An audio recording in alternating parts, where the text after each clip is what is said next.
today I will be addressing a pressing topic, and that is identity crisis. So I will highlight the problems and then propose solutions.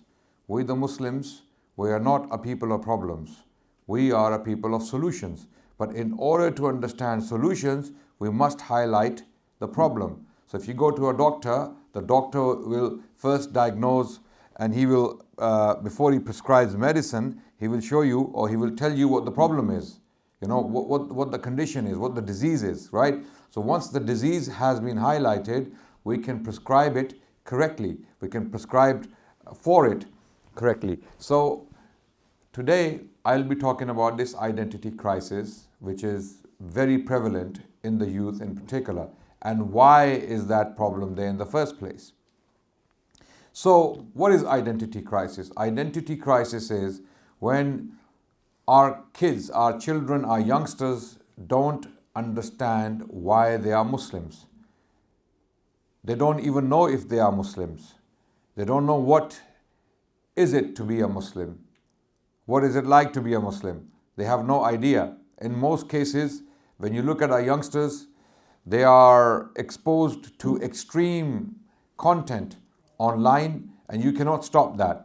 It is impossible for all of you to stop that. I'm saying all of you, I'm so confident that I don't even need to conduct a statistical exercise to find out whether the majority or the minority is suffering from it. Every single one of you will give your children smartphones, and that's it. That's it. You have given them the key to all sorts of evils. Evils you cannot imagine. And you cannot 24/7 stand next to your child to guide your child through that machine or that gadget. And with that gadget comes drill music, pornography, all sorts of other evil influences that guide your children, that condition your children, that brainwash your children. And then what happens? Lo and behold, stabbings, drug abuse, rapes, crime, gangs, all sorts of things, right? So your children are being exposed to gangster movies, gangster rap, drill music, skunk, weed, cocaine, speed, you name it, right?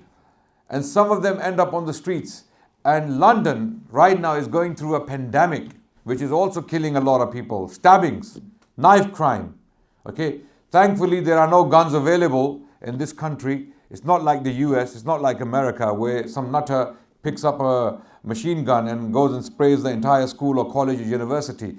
What we do have here, however, is the availability of knives. And these kids are doing that, right? Because they have lost their way. They don't know why they're doing this. They don't know who they are. They don't know what they stand for. And this is because we have not given them a stronger identity. They are not attached with their faith. They have lost their contact with their faith. No matter how hard you try to influence them at home, you are failing to do so, and you don't know the reasons why your child is so disinterested in your faith. Or maybe the way you're practicing it. Maybe you're not giving a practical solution to your children. So who do we follow? And how do we convince our children who to follow? Right? So these are the problems our children are facing, and you are well aware of them. You have children. I have children. I know what the problems are. They are gaming. Some of them for possibly 7 to 8 hours a day, right? They are playing computer games. Some of them are violent, GTA for example. And these games are glorifying crime, promiscuity, right? Indulging in evil pastimes. This is what they are facing, an onslaught on a scale never witnessed before in human history. This is an unprecedented phenomenon. Never before in human history, youth has faced this kind of onslaught of evil influences so easily available. While previously, when I was a teenager, to do something bad, you had to go a long way. You had to hide from your parents, you had to hide from your society, you had to hide from everyone, and then do things in secret. If you're smoking drugs, secret, right? If you're doing something else, it was very difficult to indulge in evil things. And in those days, we used to think, oh, this is bad. But subhanallah, I can only imagine what the youth is going through today. I can only imagine. Right? My time was different when I was a teenager in the 90s. Subhanallah.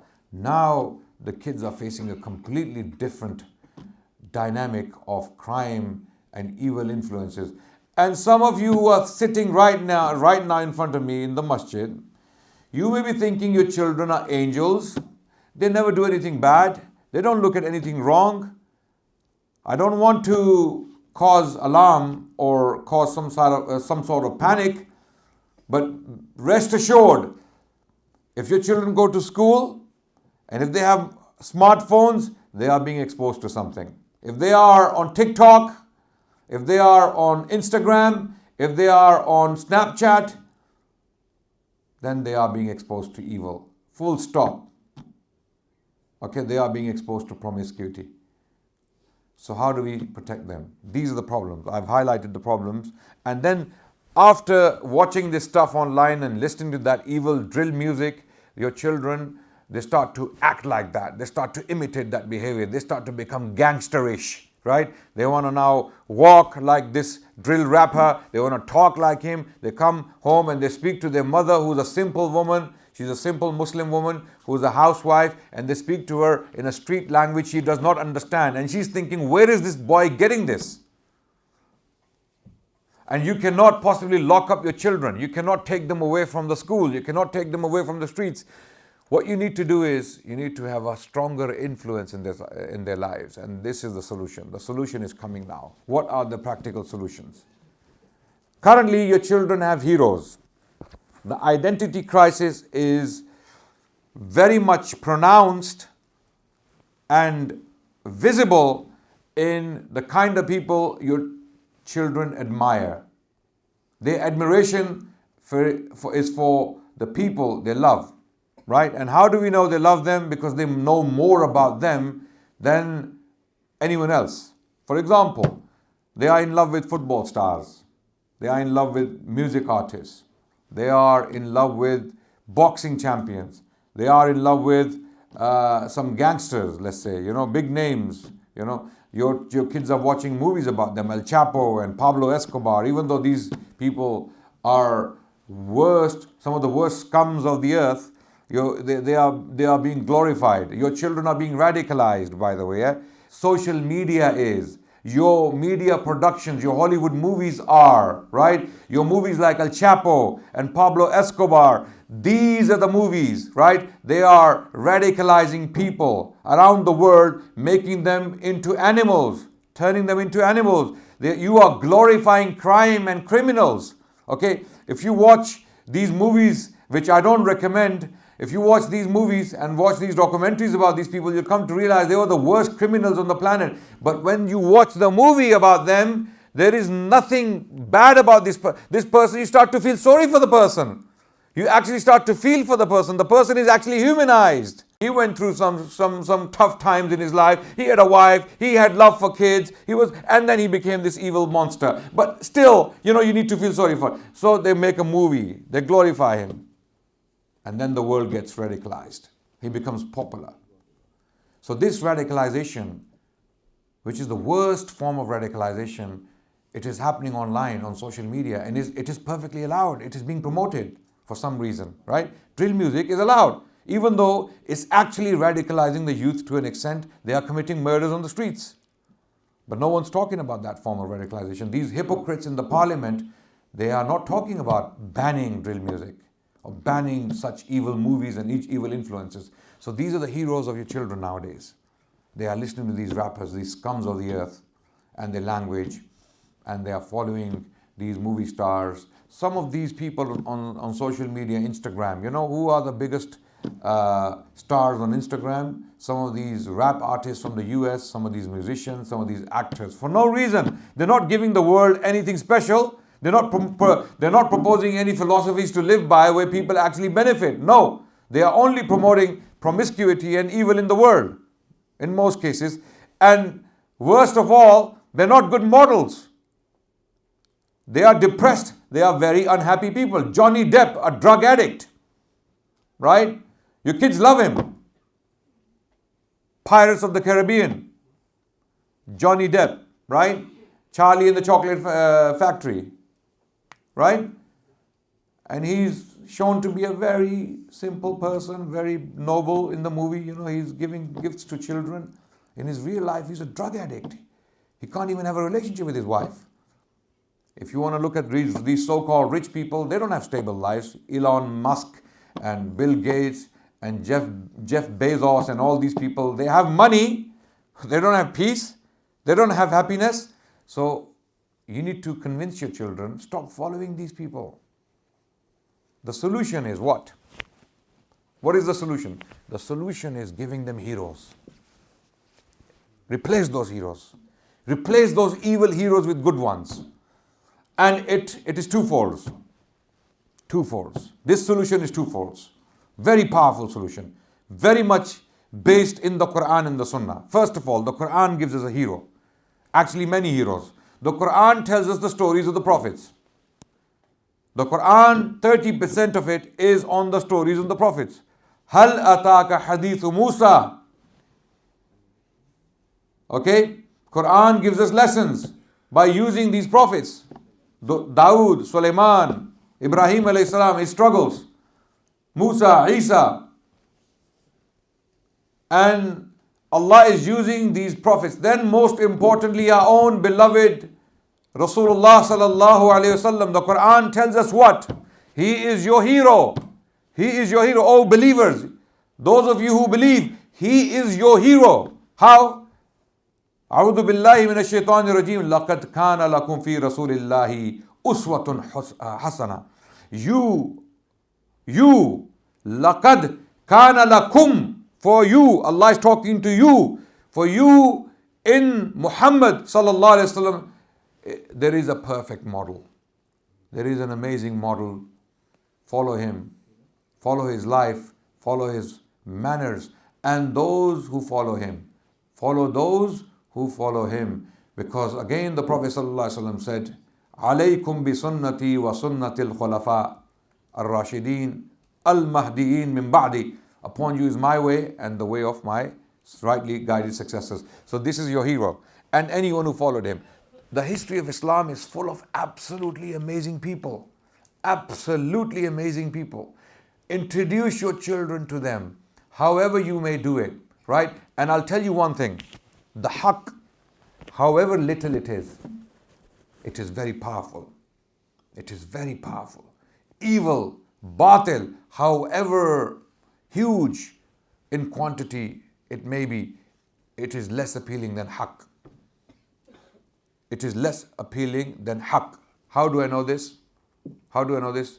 Shaitan spends so much time, brings so many people, so much power, so much money, so much influence, and yet these people turn to Islam.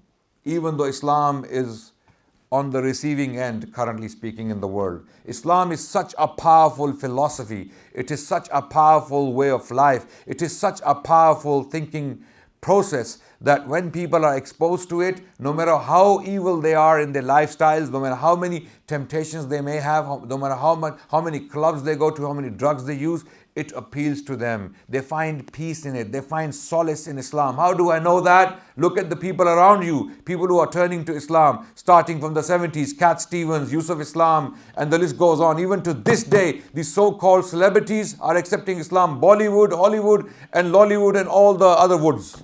You know, they are all accepting Islam. Those who find it, those who are exposed to it, they accept it. How do I know that? Because the examples are there in front of you. There are recent examples. A lot of these boxers and rappers, they have empty lives, dead lives. Their money, their fame doesn't bring them anything. And they're looking for something greater, a greater purpose, a greater connection with their Creator. And when they find it through Islam. So the haqq has huge appeal. So give that little dose to your children of the haqq. They may get heavy doses here and there on the street, in the school, on social media. They may be bombarded day and night. Just make sure, my brothers and sisters, you give them that little dose at home of the haqq. Sit with them, talk to them about your heroes, show them who you are, what you stand for, what is Islam, and look how these people followed Islam. Tell them about Khalid bin Walid. Tell them about Imam Bukhari, Imam Abu Hanifa, Imam Shafi'i. Tell them about Abdullah bin Mubarak, a man who would fight jihad one year and sit and teach people the next year, or go for Hajj the next year, right? A man like Khalid bin Walid, who fought two empires at the same time to bring peace and justice to the world. Okay, a man like Shaykh al-Islam ibn Taymiyyah, a man of books and pen, and at the same time a man who confronted one of the greatest threats to humanity, the Mongols, Sultan Salahuddin. And there are so many examples of warriors and scholars and teachers, heroes with noble characters. And we're not talking about perfection. None of them were perfect, but they were great, noble people. Look at the life of Sultan Salahuddin. Tell them about Salahuddin. Tell them about the ancestors we have who have sacrificed so much for this deen, right? Tell them the stories of people of the Delhi Sultanate, let's say, who fought the Mongols for over a century to protect the people of India. Who was doing this? The Muslim sultans of India, right? We have so many heroes. Wallahi, we have so many heroes. So you may not be Hollywood producers. You may not have the ability to produce movies about them, but you have books. You have short story books. Read them to your children. Wallahi, your children have no idea. They don't know anything about Muslims and Muslim history and Muslim heroes. So if you want to replace the heroes they have currently, you need to start talking about Muslim heroes. And this will leave a mark on their mind. As a child, wallahi, I read some short story books on people like Tipu Sultan, Salahuddin, and some other Muslim heroes. Short story books. They remained in my psyche. I grew up, I went on the street. I became a victim of this radicalization that street gave me. And there was no social media at the time, but I became one of those victims and I got involved in these problems, right? I myself was there once, but I came back because that story remained in my psyche. I always had love for people like Sultan Salahuddin al-Ayyubi. They gave me a lot of inspiration. People like Tipu Sultan, wallahi, and my love grew for them. The more I knew about these people, my love grew for them. Why? Because they were noble people. They did noble things. Teach your children about them. Even if it's half an hour, 10 minutes a day, your children will remember them. Replace their heroes with those who are noble. Very quickly, I want to finish because my time is very short. I was given very limited time to talk about this. So this is one of the solutions. Give them heroes they don't have. They have no access. So talk to them. Take your children seriously. Talk to them. Go to the park with them and ask them, my son, do you know who Salahuddin is? My son, do you know Shah Waliullah is? My son, do you know who Imam Bukhari is? My son, do you know who this is? Before you lose them to other influences, start talking to them. Don't slap them when your child comes to you for attention. Don't throw him to someone else. Forget your shop, forget your taxi, forget your factory, forget your businesses. This is your precious treasure which you are neglecting, your children, your youth, your future. And when you neglect them, you know what happens? They leave your deen completely. Go and see what happened in Brazil and Argentina. Muslims from Lebanon and Palestine went to those lands, and now go and check their names out. Go and see their names. They have lost their deen completely because they had no one to tell them about their heroes. There was no inspiration for them. And they were looking for inspiration elsewhere. So feed them. They are hungry for information. Give them that. History of Islam. Teach them. Teach them about the heroes of Islam, and you will see. And this can be done in different ways. Read books to them. Tell them stories. Sit and watch documentaries with them. Play documentaries at home instead of watching unnecessary stuff. Watch documentaries with your children on history. Show them a documentary on, and there's plenty, lectures, talks, so much. Do that. That's a practical way of doing it. Have short discussions with them. Don't exhaust them with information. Don't try to make them a scholar of Islamic history in one day. It's not going to happen. You need to start reading yourselves first, right? Share things with them. And then, this one series, Ertugrul, the impact this series had on your youth is unbelievable, unimaginable. I was shocked when they translated it into Urdu in Pakistan. You know what? One of the good things Imran Khan did in Pakistan was to get this series translated into Urdu. It's not fully Islamic, I know. It's not even history, it's fiction, I know. But it presents a culture, a code of honor, which is being taught through the series. And I saw these kids in Pakistan who had no attachment to the deen. Even though they were shown this fictional series, something Islamic in the series. There was some Islam in the series, some code of honor. They started to wear the same hats. They started to say the salam the same way. Like Ertugrul is greeting. And what does it show you? I'm not saying watch this series and show this to you. If this fiction can do this to them, how about the reality? We have so many heroes we can talk about. We have so many real people like that. Real. We don't need to find fictional characters to inspire them, right? Talk about it. And start working on short movies. We can do it. Make short documentaries. We can do it. If we can have these large YouTube channels, we can have these productions. Second solution is, very quickly, having taught your children about, you become the hero. You become the hero for your child. You become the model. You show your child how to do charity, how to be noble, how to be upright, how to be upfront. Show your children that you're not here just to feed your stomach, just to fill your stomachs. I'm here for a greater purpose, my child. Get your children involved in your good deeds. Bring them to masjid. Take them to charity. Take them to another country and do da'wah. Do da'wah to non-Muslims. You do da'wah, your children will do da'wah. You leave da'wah, your children will leave your faith. I guarantee you that. Those people, those Muslims who did not do da'wah to non-Muslims, they not only lost their deen, they lost their children. They lost their children, my brothers and sisters. So, my final advice is, you become the hero they are looking for. And when you become a father, a true father to your child, you will not lose them.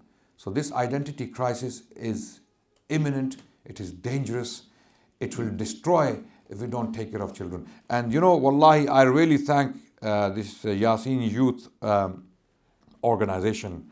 They are doing an amazing job. I saw firsthand. Telling you about it is one thing, but seeing is something different. Even yesterday, we were in South London with kids. Okay, Somali and Arab and Pakistani and other mixed kids, right? These kids, wallahi, if you don't take care of them, if you don't guide them, if you don't give them the heroes and the inspiration, they are very dangerous people. They are very dangerous people. You cannot imagine what they can get up to. You don't know what the jungle there is outside. You have no idea. Some of you may have lived very clean and cozy lives. I've been out there. I know. I've been out there on the street. I know. The jungle that is out there, you may lose your children in there if you don't protect them. So support this organization as much as you can, however you can, inshallah. Get the details, talk to the brothers, and this is one of the solutions. It's a glimpse of hope, wallahi, in this country. I was thinking, how do we take care of these children? What's going to happen to them?